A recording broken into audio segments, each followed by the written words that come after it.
fam, welcome back to the Paddock Porch, where racing meets real life, easy, porch style conversation. If you're new here, I'm Shiko. This is where we talk hot laps, life, and family, more of the F1 world as we perceive it, with a hot or cold drink on hand and easy, comfortable, relaxed but meaningful conversations. Paddock Porch crew, everybody, buckle up, rev those engines, get ready. We are going to recap on the Mexican Grand Prix thrill, and then we are going to take a meaningful, important lap for some warriors we have among us. If you're new to F1, for your information, you do not miss the Mexican Grand Prix. It doesn't matter if it's 10 o'clock, midnight, you do not miss the Mexican Grand Prix. You sacrifice your sleep, you stay awake, and here's the thing, you will not regret it. This year's Mexican Grand Prix lived up to our expectation. We stayed awake, we stayed up, we chatted on Discord with the crew. Everyone was watching, and it was quite a thrill to watch it and experience it and share it with so many of you. It was really a wonderful night all round. The Mexican Grand Prix was all that we needed. The season is almost done, so this Grand Prix is all that we needed: unpredictable, emotional, frustration from the drivers, from the teams, from the fans, joy, generally a thriller from lights out to checkered flag. It was all round full of adrenaline. Lots of chaos. The stewards and the race directors had a lot of work in that race because there was so many incidences and drivers just trying to push to the mark. My take of the Mexican Grand Prix: I think we should take one race out of America and bring it to Mexico. So we have 2 Mexican Grand Prix in a year, because wow, that was amazing. Couldn't even sleep after that race. After the race was finished, we were still talking about it. I did a prediction. I said Lando will win it, Charles will come P2, then Piastri will come P3. I got the first 2 right. The third, Max surprised us. And that's what we are in for. Unpredictable race. And it really looked that anything could happen. I kept wondering, is this 71 laps? It cannot be 71 laps because it was action-packed, fast-paced. Everything was going on. It was quite amazing to watch it and to experience it with the crew, with everyone who really stayed up to watch it. I would like to know how you found the Mexican Grand Prix. So leave a comment. If it was your first time to watch it, what did you think about it? If it was your nth time to watch it, was it better than the previous Mexican Grand Prix? Whatever view you have, leave it in the comment and I'll read it and I'll respond. The biggest disappointment of this race is Lewis Hamilton getting a 10-second penalty. For what? For gaining advantage. Why penalize him alone? Why not let it slide like the rest of the grid? Some drivers gain advantage, they got out of track and no penalty was given to them. Why pick on one driver alone? If you're not able to make it fair by penalizing everyone, why not let it slide for everyone also? And really it was sad because he was having a good run. We were in for double podium. Ferrari, for the first time this season, Lewis Hamilton was actually there to get his first podium. It was so sad. It's painful actually, because we don't know if he'll get another opportunity of podium. Ferraris are normally strong in Mexico. It's a good track. I'm not sure if we'll get another chance like that where Lewis Hamilton will be looking at podium, but I hope we get it before the season ends. But yeah, it was really heartbreaking for Tifosi because we really actually had it. It was just taken away by this penalty. We actually had it. It's not like it was wishful thinking. Actually really had this double podium. We had a Lewis Hamilton podium. It would have been crazy if Lewis Hamilton would have gotten podium. That was really disappointing for me and many Ferrari fans and even the team. They really worked hard. They really brought their A game. The drivers were flying. The cars were working nicely just to clip Lewis's wings and stop him cold with a 10-second penalty. And those who don't watch F1 or those who are new to F1, 10 seconds seems so small, but in Formula 1, 10 seconds is an eternity. It will mean you being P1 or P20, 10 seconds only. Anyone gets a penalty for 10 seconds, it has really ruined and damaged their chance of getting anywhere in any Grand Prix. So yeah, that was disappointing. But away from that, Behrman did really well. He was actually at some point about to get podium. That's how well he did. And I chose him as a road trip buddy in one of my episodes. And he really looks like those easygoing people, easily likable, easy to interact with. But look at how quietly brilliant he is. Look at how he drove in Mexico. And just to recap, to show you how important or lack of it penalties are, stewards normally give only like 5-10 seconds penalty.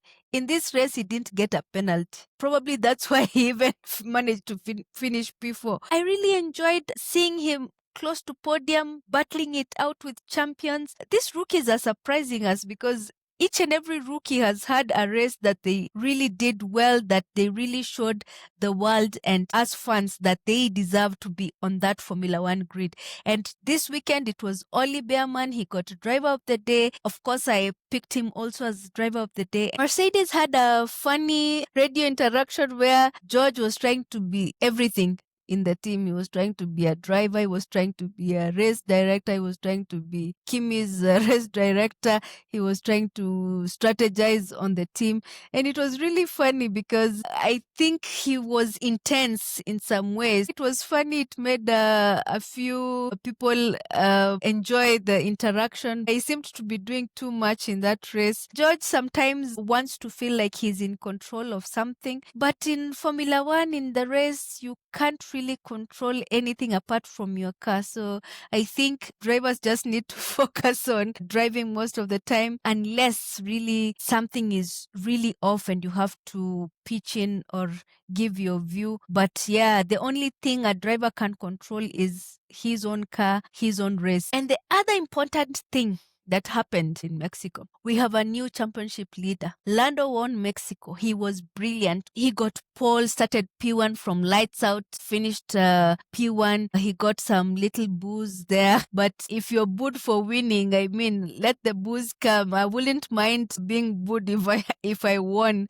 He's now 1 point ahead of his teammates, so it's still going to be a fight for the two McLaren boys. Piastri didn't do too bad. He managed to get pace from somewhere, which was weird because since Austin, there's something that went wrong with his car. I don't know what, if it's his confidence or his car. I don't really understand. But since the incident in Singapore, Austin, he didn't do well. This one, at least at some point in the race, he started catching up. He started getting his groove back. Yeah, it's going to be a fight for that championship. Nothing less than nail-biting fight between the two McLaren boys. It's sad because some people are saying Lando doesn't deserve it. He hasn't proved himself. Lando was in McLaren when they didn't have a car that had pace, a car that could compete. So I don't know from which car he was supposed to prove himself from. Piastri came in at a time where McLaren had worked on their car, had worked on their team. Piastri will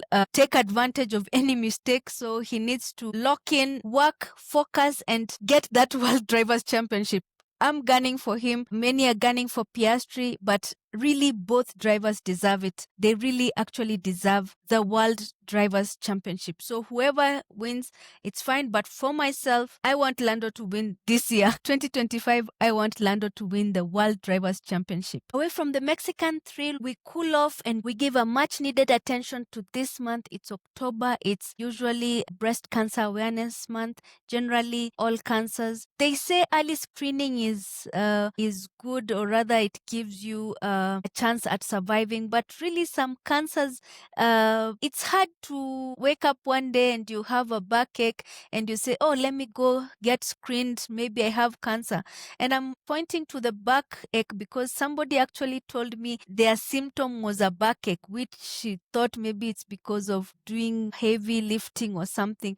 Myself, after getting my kids, I have a backache. So it's kind of weird for me to wake up one day and start telling people I think I have cancer because I have a backache. So by saying early screening is good or is important, really we say this with the understanding that it really sometimes cannot be the case for all the cancers. There's a lady who found that she has a cancer on a thigh or hip area. I maybe run, so I'll be like, maybe it's just a cramp from running. Really, there's some cancers you can't really think like, I need to go for screening for this. And so most of the time when we realize it's late for breast cancer, most of the time, not all the time, because you can't fault someone for not knowing this. They say that you get a lump or feel a lump on your breast. It doesn't matter if you're a woman, if you're a man, you feel a lump on your breast, something feels hard on your breast or even on the sides of your breast, you need to go check it out.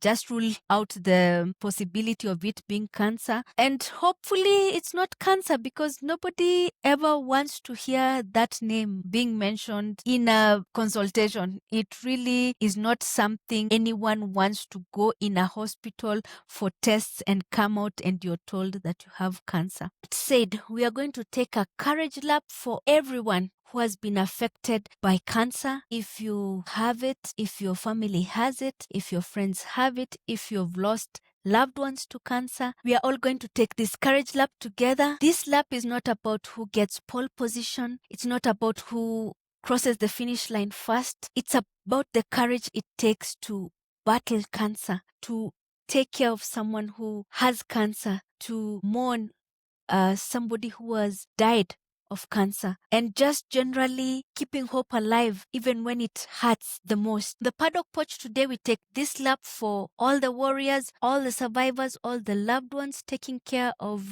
those battling cancer. We are taking this courage lap for all of you who have run this race with strength, faith, and hope. Battling cancer, you need your own strength. You need the strength of a support system around you. It's draining physically, mentally, financially, and it's one of those battles that you really need people. And so everyone deserves the recognition. Either you're battling it or supporting someone who is fighting it. More strength, more grace to everyone. Those who have lost loved ones, I know someone we used to go to campus with. They just recently this week lost their close family member to cancer. And my heart really goes out to him and his family. I've lost friends, I've lost relatives from cancer. It's really painful on both ends. From the person who is fighting it, it's painful from those who are taking care of them. I'm not qualified to give hope on cancer or survival, because most of the people, relatives, friends who have had people with cancer, they have unfortunately lost them. I have spoken to who is a warrior, and she told me for her, it was mind over matter. That's how she survived. She had breast cancer, and frequently she has to keep checking. Every 3 months, she has to keep doing tests to keep checking if she's still cancer free. I know another lady, but I wasn't able to get through to her. I didn't know she had cancer. I just saw something on TikTok. And at first I thought it was maybe, I won't say what I thought it was because I don't know if it will be insensitive. After inquiring, I found out, oh, she was in hospital because she was being treated for cancer. So my heart really went out to her. At the time that I found out, she had already done the treatments and all. But yeah, I wish her strength as she continues to get on with life. Would have loved to have a doctor's perspective to this, especially if you're a parent or a mother. There is now vaccination for girls or ladies for HPV.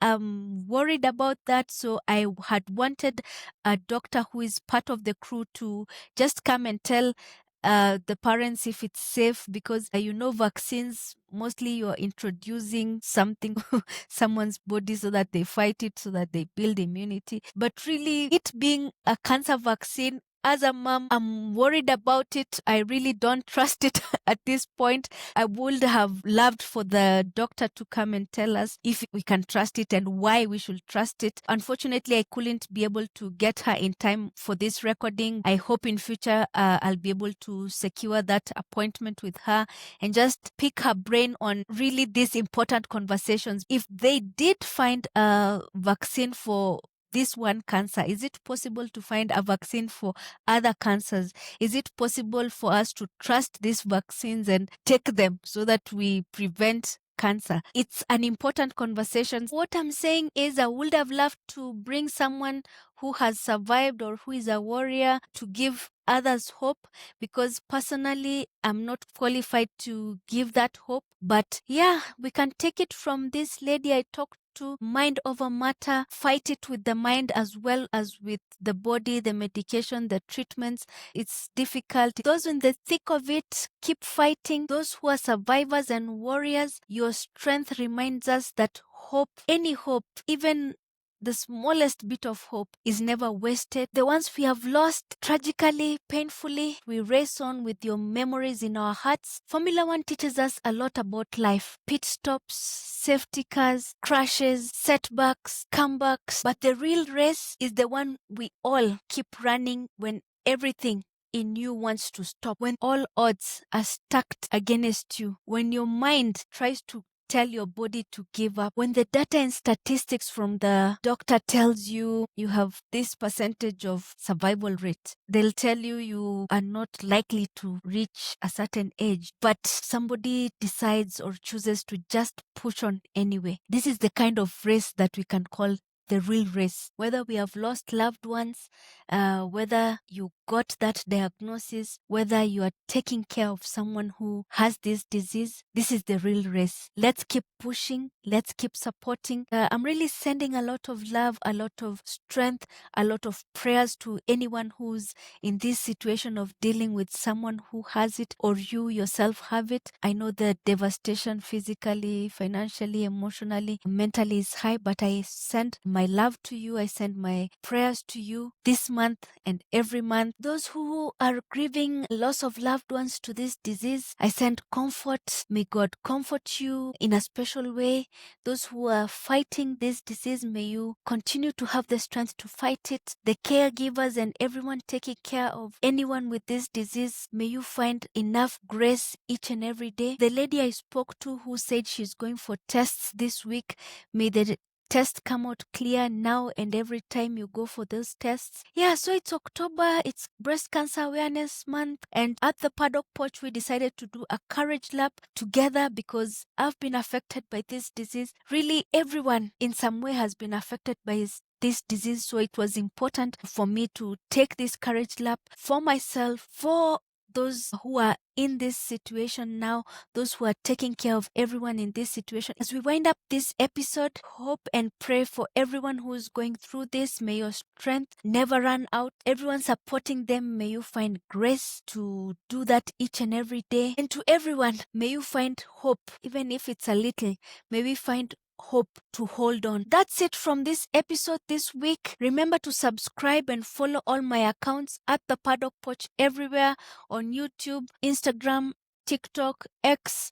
Follow on Spotify for streaming the full episodes. Interact, like, comment, share, retweet, engage with me on any platform. I've really gotten a different perspective from TikTok. The engagement there is really giving me life, if I can say so. And yeah, join Discord to chat, race banter, to share memes, to share your takes on races. I need a crew. You are the crew. Join my crew. Support. If you want to be a guest, DM me. I will not require any personal information from you. I will not ask for your number. I will not give you my number. We'll just organize the session via DM, and really it's simple. I will explain everything on DM. If you want to come on as a guest, I don't have a lot of leeway this year because there is a lot of episodes I've not done. I took some time to try and get visibility and support for my podcast. I think the last 2 weeks, so I'm a bit behind on my recording, so I need to catch up on that. But yeah, I think I have room for like 3 guests this year if it's possible. If it's not possible, next year is still an opportunity to come on the Paddock Porch. And really, I've said this again many times, everyone is welcome on this porch. I started this to get moms like me interested in Formula One. So I really know and understand that not everyone who follows me is watching Formula One or is interested. At the end of the day, if I pique someone's interest and they're like, let me start following up on this Formula One. Let me try and watch. Maybe I get some people hooked like myself. That will be a win for me.